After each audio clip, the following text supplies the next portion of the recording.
पाळल्या जात नसल्यामुळे अनेक लोकांच्या अपघातामध्ये वाढ होत आहे आणि अपघातावर नियंत्रण घालण्यासाठी जिल्हा वाहतूक पोलिसांवर मोठ्या प्रमाणावर दंड वसूल करण्यात येतो।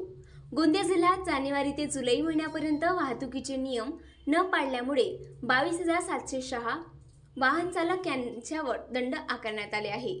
या वाहन चालकांवर 1,13,74,100 रुपये दंड लावण्यात आला आहे। तरी आतापर्यंत 12,568 वाहनधारकांनी दंडापोटी 55,56,350 रुपये हे शासनास भरले असूनही अद्यापही 10,139 वाहनधारकांनी 58,13,750 रुपये अजूनही वाहनधारकाकडे प्रलंबित आहेत। आता तरी वाहतुकीच्या नियमांचे पालन दुचाकी आणि चारचाकी वाहन यांनी करावे, तसेच गोंदिया शहरामध्ये वाहतुकीच्या मध्ये कोणतीही अडचण निर्माण होते म्हणून जिल्हा वाहतूक पोलिसांनी P1 P2 प्रमाणे वाहन लावावे, नियमाचे पालन करावे आणि दंडापासून मुक्त व्हावे, असे आवाहन यावेळी जिल्हा वाहतूक पोलीस निरीक्षक यांनी केले आहे। गोंदिया जिल्ह्यामध्ये जानेवारी ते 2024 ते जुलै 2024 पर्यंत गोंदिया जिल्ह्याचे पोलीस अधीक्षक आदरणीय श्री निखिल पिंगळे साहेब यांच्या मार्गदर्शनाखाली एकूण 22,707 केसेस करण्यात आलेले आहे आणि त्याचं एकूण तडजोड शुल्क 1,13,79,000 रुपये 79,100 रुपये इतके झालेलं आहे।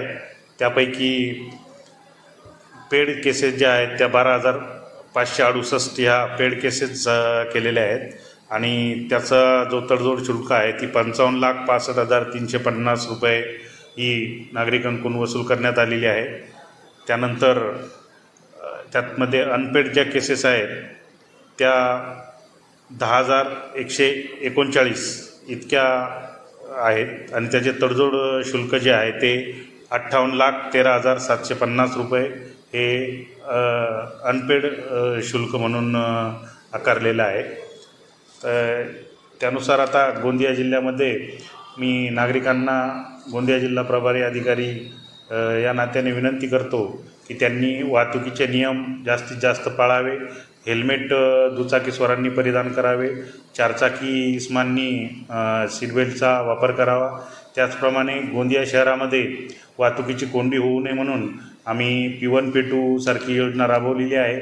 त्याला नागरिकांनी उत्स्फूर्त प्रतिसाद देऊन वाहतुकीची कोंडी होऊ नये म्हणून P1 P2चं पालन करावं हे मी नागरिकांना आवाहन करतो आणि यापुढे आदरणीय पोलीस अधीक्षक श्री निखिल पिंगळे साहेब यांच्या मार्गदर्शनाखाली आम्ही वाहतुकीचे नियम मोडणाऱ्यांवर कठोर कारवाई करण्याचे सत्र हे सुरू ठेवलेलं आहे।